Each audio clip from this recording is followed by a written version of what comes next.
Today I wanted to talk to you a little bit about boundaries. This is a topic that comes up a lot in my own TBI group and something I know a lot of us struggle with. So I wanted to touch base on a couple of ways you can implement and hold your boundaries. This will help you to feel more seen and heard, and also hopefully get what you need out of support from the people around you. So let's dive into it. The first step in creating healthy boundaries is to first set them.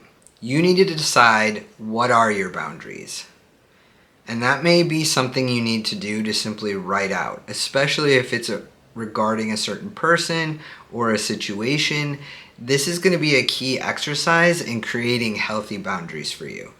So I find it's easier to take a pen and a pencil and I'll just write down exactly what I'm wanting or what I'm needing.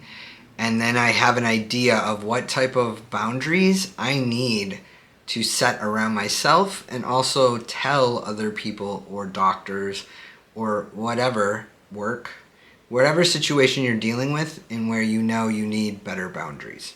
Step number 2, this can be the tough one, and this is why it's important to write them down, or if you need to work with a caregiver or someone to help you write them down, that would be beneficial because you're going to need to communicate your needs. I know, we're not all real comfortable with doing that, but here's the thing. If we don't communicate our needs, the other people that we're dealing with aren't going to know what we need. We have this idea in society that people should just understand and know what I need, and the reality is that's not the case, because most of the time we don't even know what we need.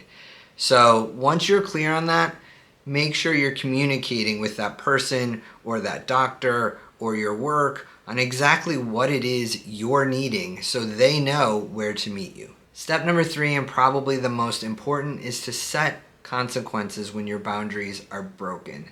This is something that a lot of us struggle with, and we make excuses for whatever people do and think, oh, it's okay, they're dealing with this, or oh, it's okay. And here's the thing, there is situations where that is true, and I'll leave that up to you to determine that. But if it's happening over and over, if it's a repetitive behavior and it's something that's really starting to annoy you, it's just that they're simply not respecting your boundaries, and probably because there's no consequences to those boundaries. What I mean by consequences is simply this. If your boundaries are being disrespected, talk to the person who's doing it. If they're not listening and they're still not honoring, then you may need to switch your routines if you see them all the time, or find time to not spend as much time with that person. You don't necessarily have to cut them off unless it becomes toxic. Then I would say you would need to take a look at that. But I would say you need to distance how much you see this person and how much time you spend with them, because obviously they don't respect you in a way that you need to be respected. The fourth step in this, though, which piggybacks off of what we just talked about, is make sure you're being respectful. Nobody wants to be attacked, and people get very defensive automatically when you come in accusatory. A better way to go approach this with someone is to sit down and have a talk and say, hey, can we talk about my boundaries? I feel like you're not honoring them, and this is how it's making me feel. When you bring it back to yourself, you're communicating your needs again, and it makes a space that's much more open and conducive to discussions and people really wanting to work with you versus fight against you. I think we get caught up in thinking, okay, yelling at somebody and saying, you're not doing this, or I'm not feeling this, or, it makes people defensive, and that's not where we want to start. So please be respectful, not only to yourself, but the other people you're dealing with. Step number 5, make sure you're actually listening to the other person's perspectives. I know we think we're listening, but a lot of the time we're listening with rebuttals going on in our head, which means we're not really listening. It'll help you and it'll help them if you listen to each other and you really understand from each other's perspectives why certain things are happening. And that will also help you to be able to shift your boundaries in your relationship, whether that's friendship, work, family, whatever, and get to a point where you both are compromising and feel like your needs are being met. So please be open to their perspective and what they're trying to say, because misunderstandings are very easy, especially for us after dealing an injury. But most people have the best of intentions.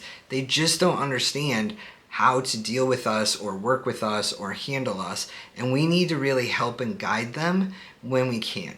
And the last step, and step number 6, is really simple and yet hard. Follow through. You have to set boundaries. You have to follow through with them. Otherwise, you're teaching people that your boundaries don't really matter. This is critical and goes back to that old saying of, we teach people how to treat us. If you're going to create boundaries, but then not follow through with them, then you're telling them they're not that big of a deal. And you can't really get angry or mad or upset when they're not being followed. That's why it's important for you to honor your boundaries. Make sure you follow all these steps so you can move forward in a healthy, beneficial relationship, and that you're both happy with how things are going. And when I say relationship, I mean all kinds. Work, friends, family, it doesn't matter.